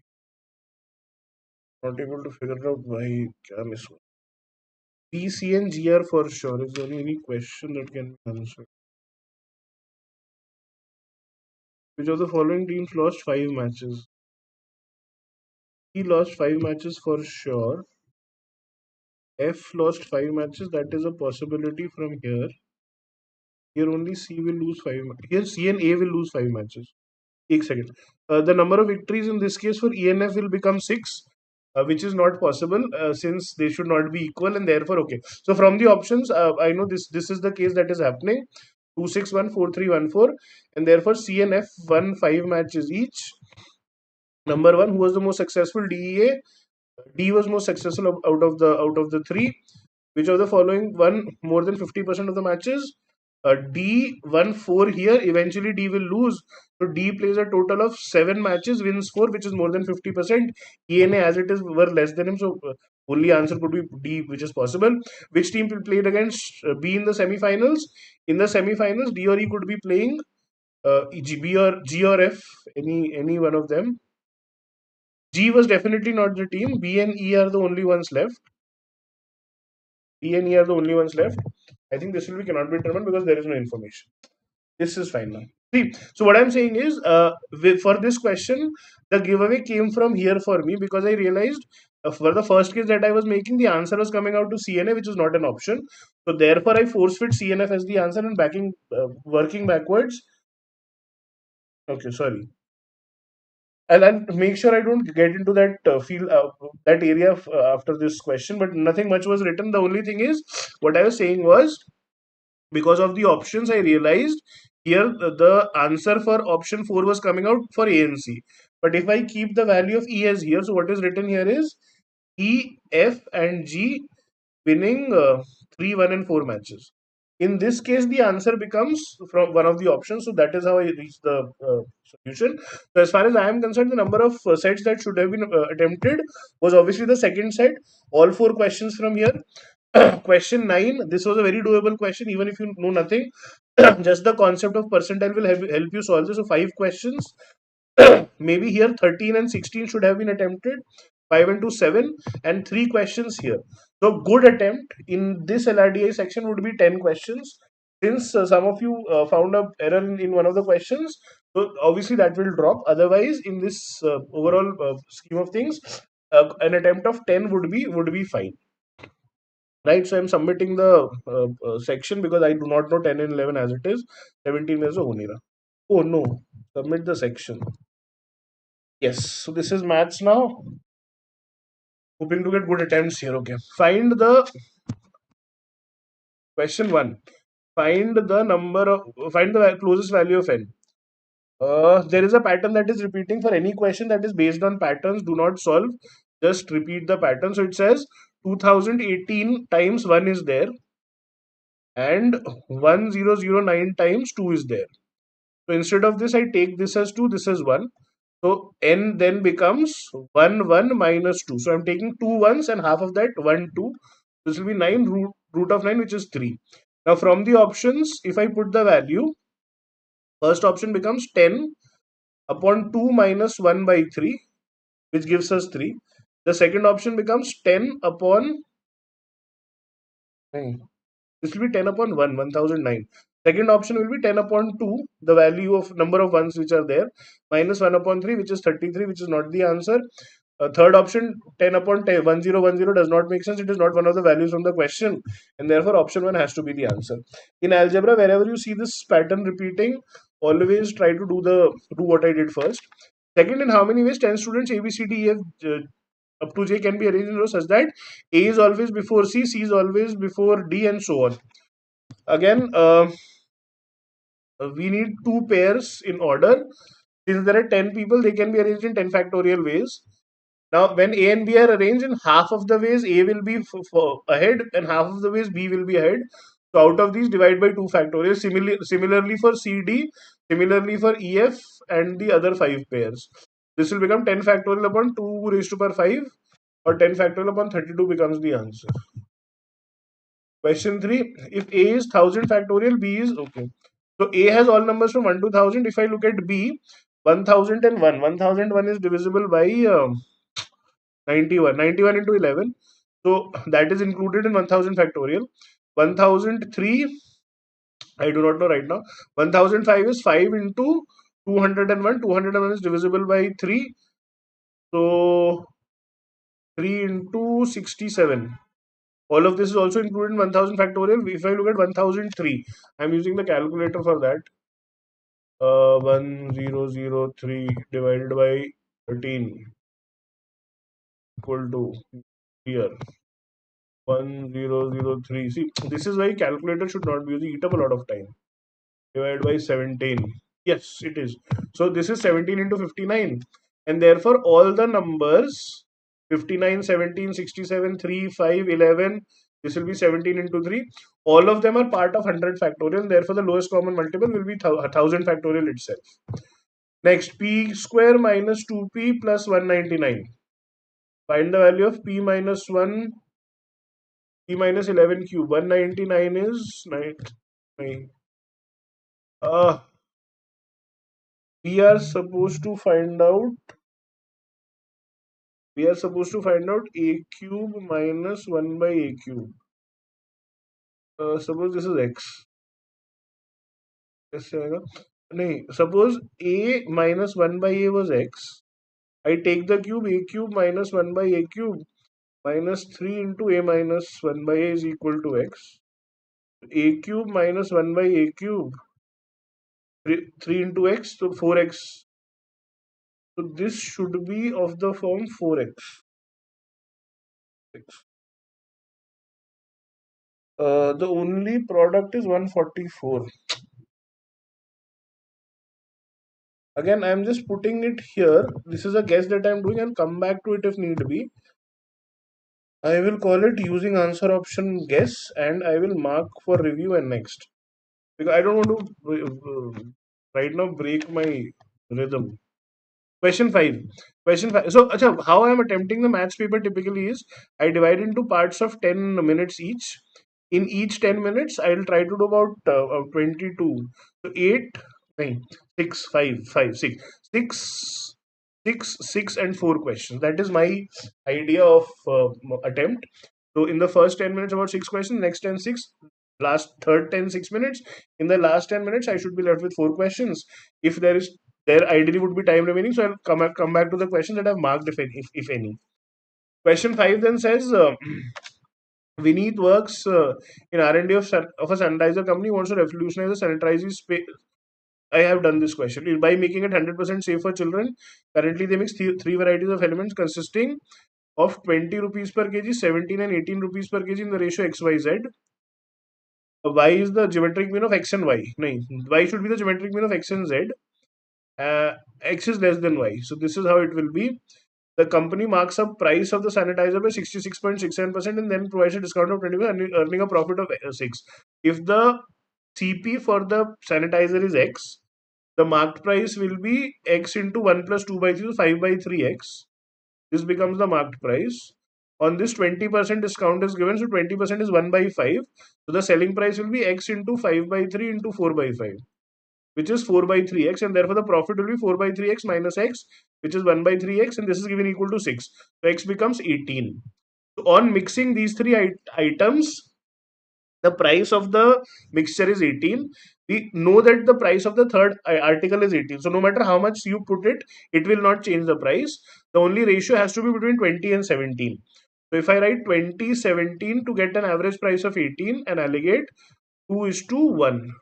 So the value of xyz has to be 1, 2, and since y is the geometric mean, it will be 1, 2, and 4. Now what you do is one day we need figured out that if they mix these three elements in the ratio zxy.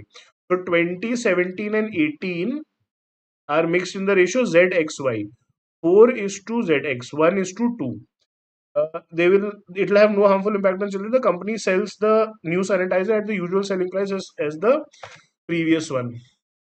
So the cost here will be 24s are 80 plus 17 plus 8 2s are 36. So 46, 53, 133. 133 for 4 plus 2, 7. 7 liters. So the average price will be 133 by 7, which is 13, 7 1 7, 6 3, 9, 19 rupees. The usual selling price is 18 was the cost price, 6 was the profit. Therefore, 24 is the usual selling price. 19 is the new price, and therefore the profit will be 5 rupees. Again, I have attempted this question somewhere else, and therefore it was easier to try to attempt the question. Next, it says Megha invested a total sum of 6030 in three different schemes at an interest of 8, 15, and 21% per annum. At the end of the year, she got same interest in all three schemes. Then what is the sum of money she invested at the rate of 5%? If the money invested is x, y, and z, x plus y plus z should be 6300. The interest will be in the ratio 8x, 15y, and 21z, r into p essentially. This is given to be equal. So if we 15y, if we want to find the ratio, we'll equate it to the LCM of 8, 5 into 3, 7 into 3.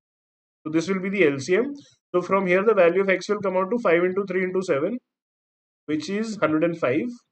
Y will come out to 5 and 3 gone, 8 sevens are 56. Z will come out to 21 gone, 8 fives are 40. And therefore, we have to find the principal at 15%. So this will be 56 upon 105 plus 56 plus 40 of 60300. So this is 96 200. 56 upon 200 1 of 603. Cancel किया 3 हुआ, 56 into 3 is 168. So the first three digits of the answer have to be 168. Option 4. World famous Chinese martial art competition was organized 4 weeks. The number of seats covered in the second week decreased by 12%. First week, second week decreased by 12%. This was the second week number.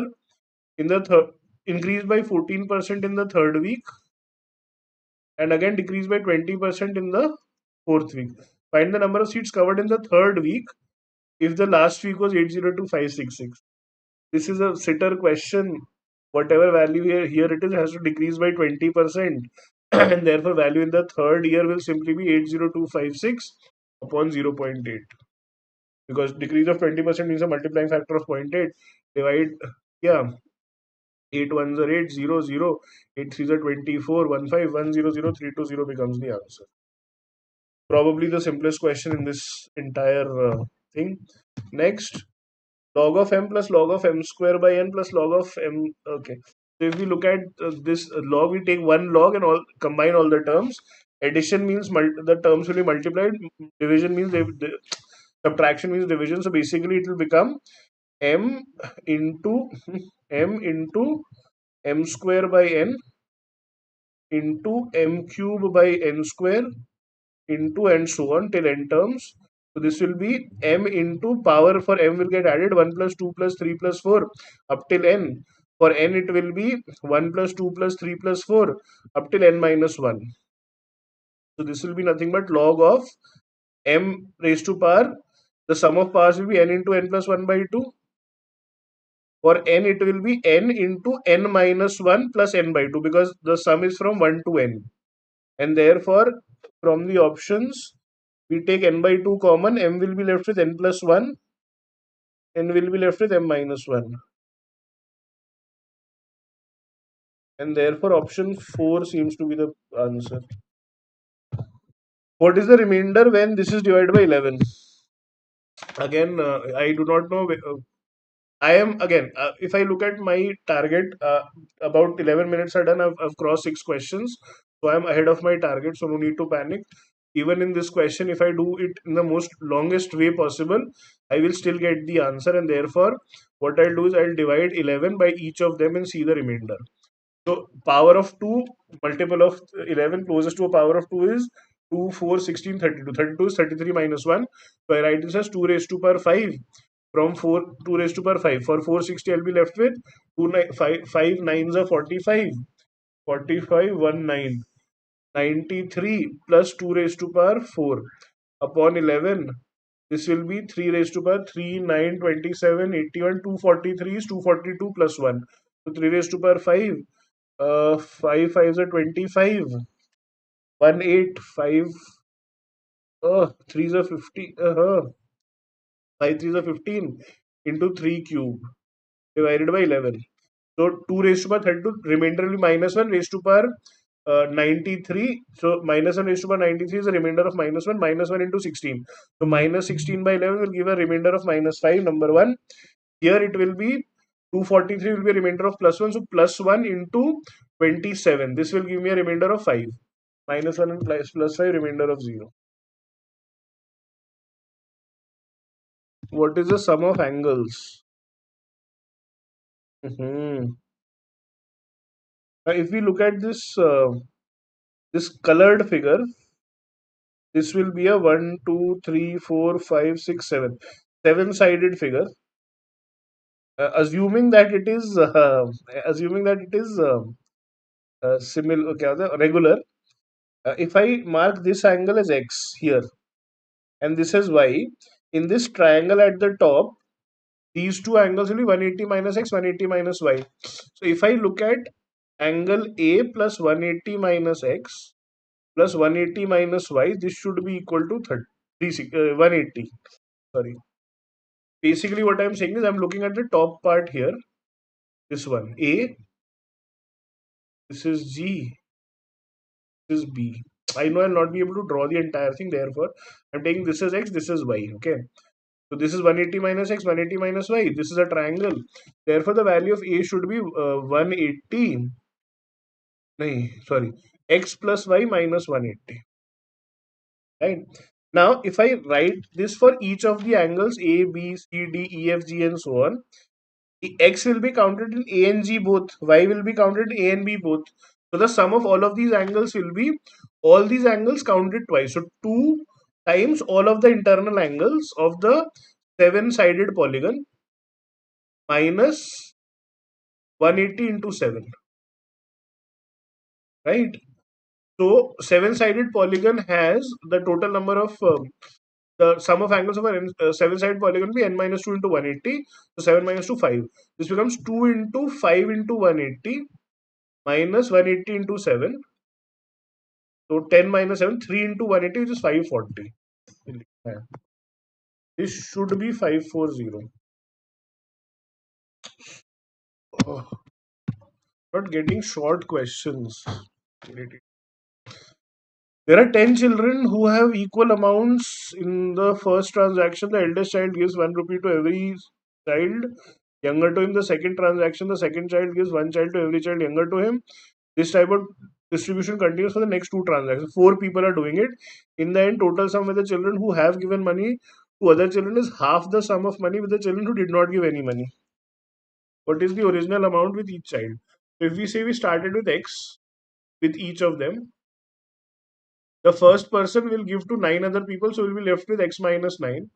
The second person will get 1 from the first person, will give to other 8. So he will be left with x minus 7. The third one will get 2 from the first two, give to all of them will have x plus 4 rupees because they have gotten 1 rupee from each of the first 4 people. And therefore, the ones who did not give money will have a total of x 4x minus 9 and 3 12 and minus 24. The ones who got money will be 6 times of x plus 4. And the question says to the half the sum of the money. So this will be twice of this should be equal to the money should be equal to the money who did not give to others. So 8x minus 48 will be 6x plus 24. 2x is equal to 72. X is equal to 36. So this becomes the answer. A right circular cone of height 12 feet stands on its base with diameter 8, height 12. The top of the cone is cut off with a plane which is parallel to the base and 9 feet from the base. 9 feet from the base. The volume of in cubic remaining part is. Now, if I look at the ratio of height of this part to the overall part, it will be 3 by 12, which is 1 by 4th. And therefore, volume wise, the volume of the upper part with respect to the total cone. So, upper cone versus the total cone will be the cube of 1 by 4, which is 1 by 64. And therefore, the ratio of volumes here will be 1 and the lower part will be 63. The volume of the lower part should be a multiple of 63. The only option is a multiple of 63 is 198, so this should be the answer. But again, if we calculate the volume of the upper part, volume 1 by 3 pi r square, no, 1 by 3 pi r square h. 1 by 3 pi r square, r will become, पूरा का लिख लो ना, 1 by 3, so 63 by 64, 1 by 3 pi r square, 4 square into 12.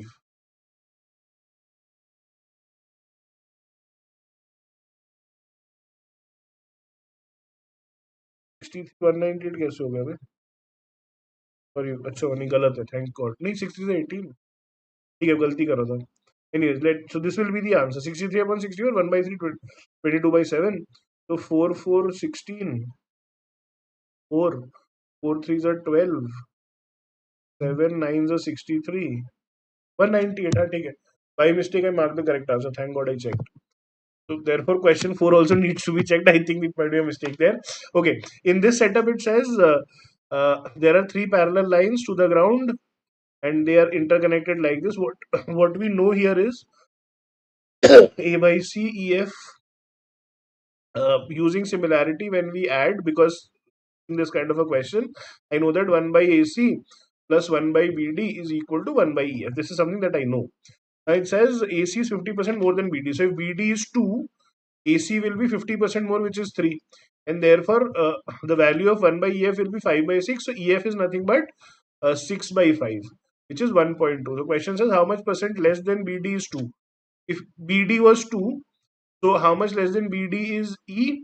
It is 0 point less than 2, which is 40%.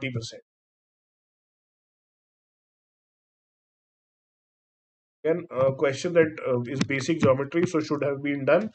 Sorry. Next it says, okay, 20 minutes are done. I am at 13 questions, right? Just on about speed. Radha rode upstream in a stream flowing at a rate of 1.5 to a certain speed and then rode back 2 kilometers short. So she goes up a distance at a speed which is slow, she comes back 2 kilometers less than that. If rowing time was 220 and her uniform speed in still water is 4.5. If she goes back, if she comes back d kilometers, she would have rowed up d plus 2. The rowing up speed will be 4.5 minus 1.5, which is 3. The rowing down speed will be 4.5 plus 1.5, which is 6. The total time is 2 1 by 3 hours. So this becomes 2d plus 4 plus d upon 6 is equal to 3, 7 by 3. 7 by 3, 3 twos are 6. Therefore, 3D plus 4 is equal to 14. D is equal to 10 by 3. What is the distance she went up? 10 by 3 is 3.33. Distance will be D plus 2, which is 5.33. Straightforward question should have been attempted. A train traveled to one third. A train traveled at one third of its usual speed, and hence reached destination 30 minutes after schedule. So if the speed goes from S to S by 3, the time will go from T to 3T. Therefore, the difference in time will be 3T minus T, or which is given as 30. So the usual time is 15 minutes. So usually the train takes 15 minutes. It is now taking 45. On its return journey, the train initially traveled its usual speed for 5 minutes. So while coming back, it traveled for 5 minutes normally. Therefore, 10-minute journey was left. It stopped for 3 minutes for an emergency. The percentage by which the train must now increase its speed. So to cover the distance on time, it has now 7 minutes to cover what it was doing in 10 minutes. So the speed has to go from 7 to 10. Since the time has gone from 10 to 7, so increase in speed is 3 on a base of 7. 3 by 7 is about 42 odd percent. Therefore, 43 becomes the answer. Uh, Find the minimum value of x minus 1 mod plus 2x minus 2 plus 3x minus 3 and so on till 10. Again, the minimum value will lie somewhere in the center. But if I start with the slope, when x is less than 1, all of the terms will be negative. The slope will be minus 1, minus 2, minus 3, minus x, minus 2x, minus 3x, up to minus 10x. So it will be minus 45x. When x goes from, x is between 1 and 2, this will be positive, this will be negative. So the slope will become 1, minus 2, minus 3, multiply, minus 3 and so on till minus 10. So this will be an increase of 2. So from minus 45, it will become 43. After that, it will be 1 plus 2, then minus 3, an decrease of 4. So it will become 39 and so on. This happens at 1, this happens at 2, this happens at 3. 2, 4, 6, all this is negative.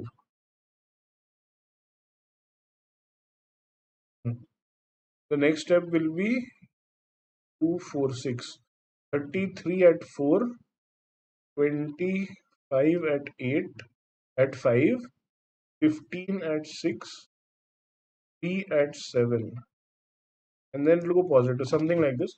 So the minimum value should happen at 6 or 7 probably. And we just put the value and check. At 6 it becomes 5 plus 4. 2 into 4 plus 3 into 3 plus 4 into 2 plus 5 into 1 plus 6 into 0 plus 7 into 1 plus 8 into 2 plus 9 into 3 plus 10 into 4. So 5 plus 2, 8, 13, 13 and 9, 22, 22 and 8, 30, 35, 35, 42, 42 and 16, 52, 68, 58, 58 and 27, 65, 85, 85 and 40. If we check at 7, it will be 7 minus 1. 6 plus 2 into 5 plus 3 into 4 plus 4 into 3 plus 5 into 2 plus 6 into 1 plus 7 into 0, 8 into 1, 9 into 2, 10 into 0.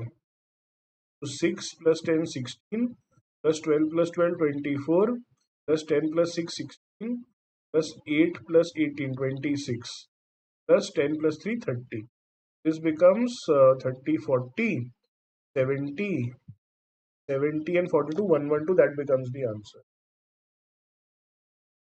Just working with the graphs here. The last digit of, 981 will end in 1. 782 raised to power 52 will end in 2 square. 54 by 4 is the remainder of 2. 8762 by 659. 59 divided by 4 is the remainder of 52. 53. Therefore, it will end in 2 cube. plus 564. 4 raised to power odd will end in 4. 7 raised to power 1. 53 divided by 4 plus 1. So basically this becomes 2 square plus 2, 8. 2 plus 4 into 7 plus 7 plus 1 8, 4 8 is 32, 2 plus 2, the last digit will be 4. Again a sitter question, basic application of number system should have been done. Oh, this seems to be a long question. I will leave it for now. There are two questions based on it. Excellent. Next, cistern. A cistern can be filled by three different pumps, P, Q, and R, which fill it in 8, 10, and 12 minutes. Again, you can be sure in the exam you will have a question like this.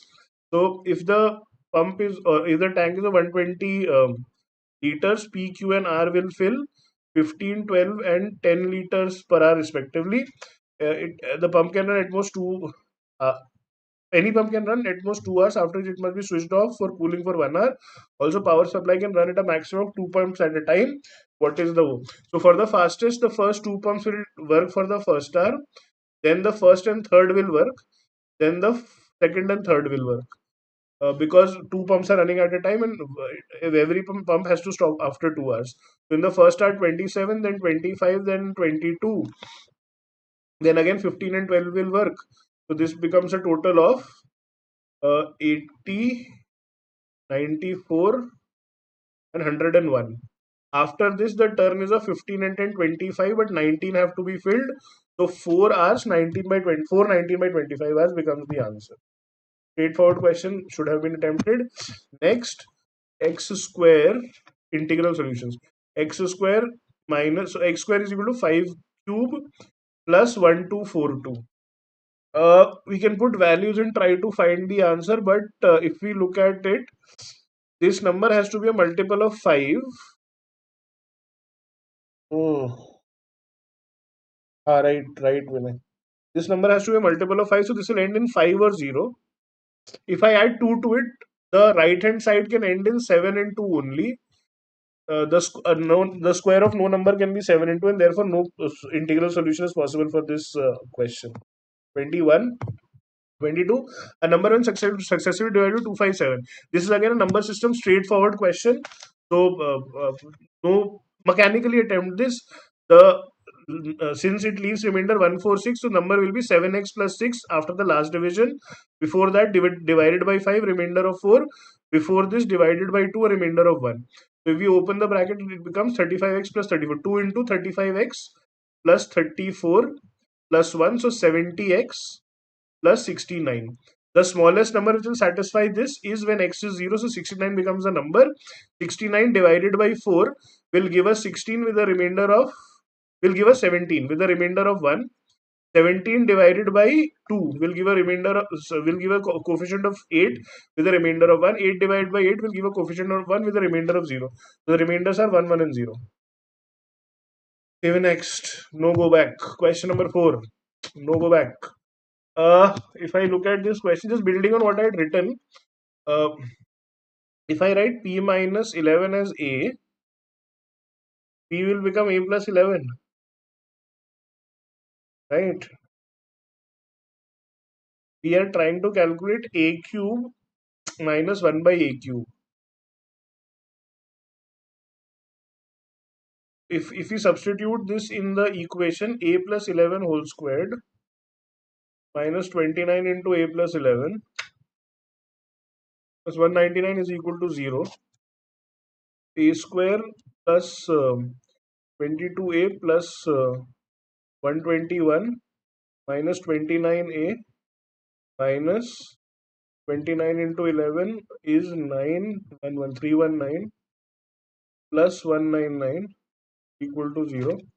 So a square minus 7a, 121 plus 199, 200, 220.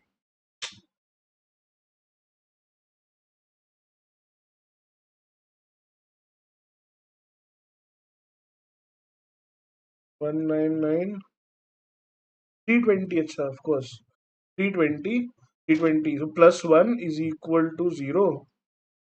Okay. So a square plus 1 is equal to 7a divided by a plus 1 by a is equal to 7a.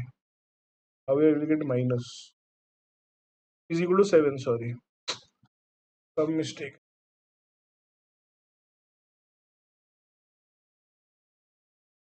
I don't know. Some mistake is happening, but I'll stick with 144 because the answer has to be 4x for sure.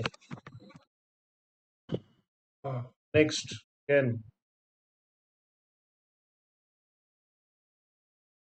This is a question that is left. Really tired by now. Chalo. ARMR. Oh. Aman, Raju, Manu, and Rick work in a factory. They get 2 rupees per cookie packet, 1 per chips packet. There is a reduction of 25% of wastage of each cookie packet. Aman prepared X plus 9 cookies packet, X chips packet. He wasted X minus 2 cookie packets. The ratio of cookies wasted by Aman and Raj is 2 is to 3. So what we do is I say Raj, Manu, and Rick. Okay. They have cookie packets, so plus CO, wasted cookie packets minus CO, chips packets CH, and then what their payment is. So it says there is Aman prepared X plus 9 cookie packets, X chips packets, and wasted X minus 2 cookie packets. The ratio of cookie packets by Aman and ratio wasted by Aman and Raj is 2 is to 3. So this will be 3 by 2 of X minus 2. Rick earned rupees 11. The ratio of cookie packets to chips packets prepared by Raj is 2 is to 1. Ratio of cookie packets to chips packets. So this is 2 Raj. So this is 2y, this is y. And earned rupees 20. He earned rupees 20. Manu earned rupees 4 more by making cookie packets than chips packets. Okay, so if he made Z cookie packets, he will get 2Z rupees. He earned 4 rupees less than that by making chips packets. Therefore, 2Z minus 4 chips packets. Amount deducted by Manu is by making well chips packet except from money deducted. Amount deducted from Manu is equal to the sum of amount deducted by Aman and Raj. Amount is deducted only for the cookie packets that are wasted. So for Manu, it will be the sum of these two. 1 plus 3 by 2. So 5 by 2 of x minus 2. Okay, packets. Packets prepared by cookies prepare packet cookie packets prepared by Ricker 40% of that of Aman and chips. One. So 2 by 5 for 40% of x plus 9. Uh, chips packets prepared by Ricker 2 times that of Raj. Raj prepared y chips, so this will be 2y. Amount deducted from Rick is equal to difference between the amount deducted from Aman and Manu. Manu was Aman plus Raj. Rick is Aman minus Manu, so it will be equal to Raj outrightly. 3 by 2 into x minus 2. The wastage is confirmed only for cookie packets. Hmm. Uh, hmm.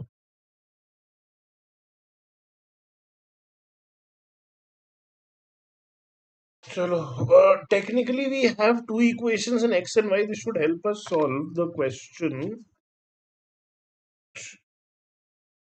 There an easier way here. On 4 by main.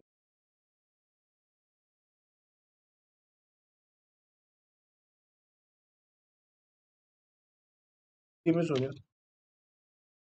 Amount deducted from Rick is equal to the difference the amount deducted one and Manu.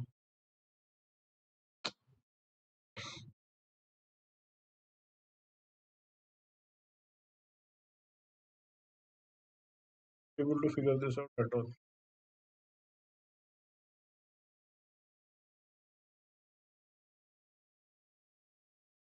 There are two equations in x and y because of 20 and 11. I think this would be able to solve.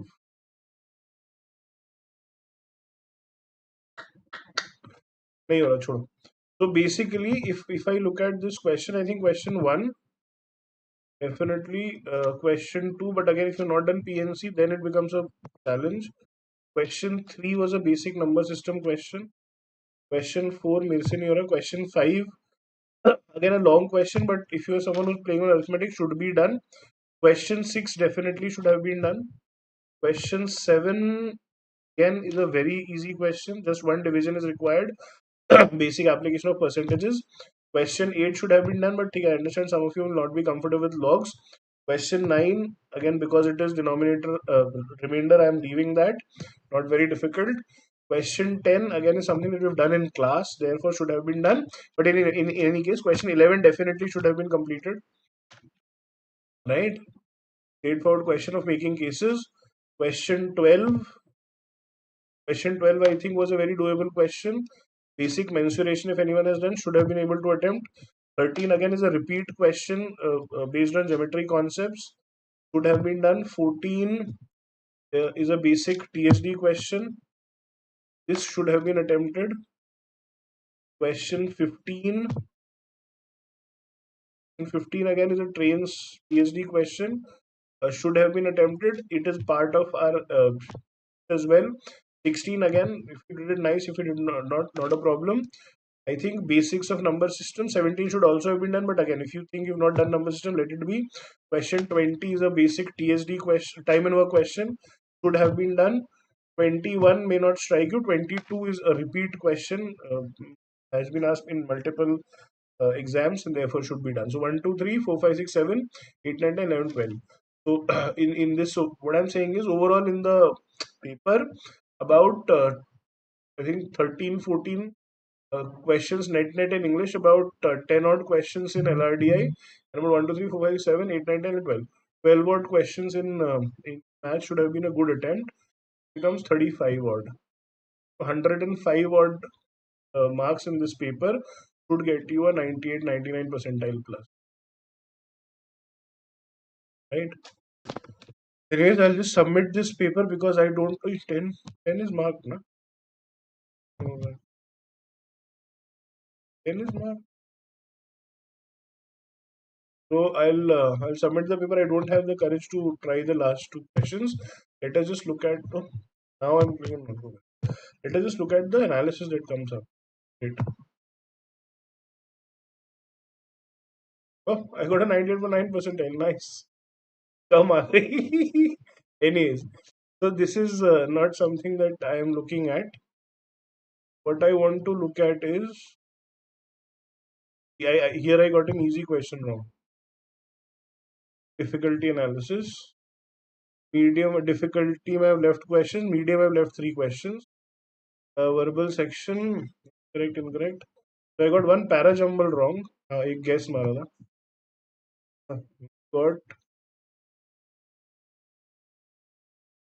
we got an RC question wrong based on art and literature, events and science and technology. Trigrade analysis, number of questions, guess analysis. So basically, total correct, 2 incorrect.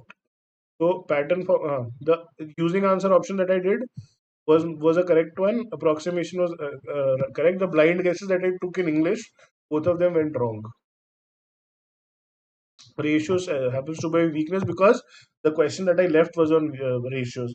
Now please understand, the moment you click submit, you will see this. But I think what you should spend time on is tentacles. If you look at for English, what I did, 7 of them were perfect attempts for me. It says 12 were too fast correct. So for example, these questions that I did not spend enough time and still got the answers right. As you can see, parajumbles are part of them, right? So ideally, a person would have spent more time on this. Some of these questions will also be from RC because towards the end we would be doing them very quickly. There are 2 overtime correct questions. So for these questions, I spend a lot of time. This one, because I kept reading it again and again, or at least the options I was reading. Uh, Here also, okay. So this probably tells me that I am taking too much time in the uh, summary question. There is one wasted opportunity. Okay, this question was an easy question. Apparently, I could not figure it out. This becomes a wasted opportunity. There are blind spots as well. So probably these are the questions that I got wrong. The ones that I put as blind ones. I think data interpretation would be a better row. 5 perfect attempts, 11 too fast correct, 1 overtime correct. So this question I took a lot of time, should have been done faster. One is an overtime unattempted. This is one question where I got lost. I could not find the answer. This tells me this what happened. There were two smart rejects. As you can see, these were difficult questions. I said I don't know how to attempt them, and I left them. Want 9 too fast correct. So basically, see, this will happen for me because there are a lot of questions that we've seen as faculty members doing questions again and again. There are a lot of questions that we've seen. So this number typically will be higher for us. But for you, if you're doing better, this 9 would shift towards perfect attempt as well. Right? So 10 perfect attempts, one is an overtime correct. This one, because I came back to it again, then I got lost with the plus and minus sign. There was a smart reject, as I was saying, difficult for me to do, not able to solve it. One overtime unattended again is this one. So out of the 18th and 19th question, 18th might have been done. 20 was definitely 19 was definitely something which was to be left, which I was able to do, right? Since I got most of the questions correct, these numbers are here. uh, when you're attempting and getting fewer questions correct, the numbers will tend to be on the right side as well. So once you're done with your attempt, sit down and look at this analysis to see exactly where and how you can improve. Right. Also, the guesses that you're making, they're giving you a complete list of the guesses that you made and whether they were correct or not. You get an idea of what happens. So basically, what I'm trying to say is, even if you're making a guess, make sure you categorize into the kind of guess it is, and then accordingly work forward. Okay. Really, thank you very much for your attention. This is how I would go about my CAT attempt. A couple of things is, I do not Swarnam has done well, Rabia has done well, and good, nice. Chalo. I do not go back to the passages. Once I read them, I try to answer all the questions because my strategy is to attempt as many questions as possible. In the LRDI section, also, I initially decide how many questions I'm going to attempt or how many sets I'm going to attempt, and accordingly, I distribute my time. In maths, I follow the 10-minute strategy, and that is what I try to do. Right? Really, thank you very much, and I'll see you very soon. Until then, take care. Bye bye. And I'm really sorry for the outage of my camera. I don't know why this happened. It was right in the dry run, but okay. Take care of that next time.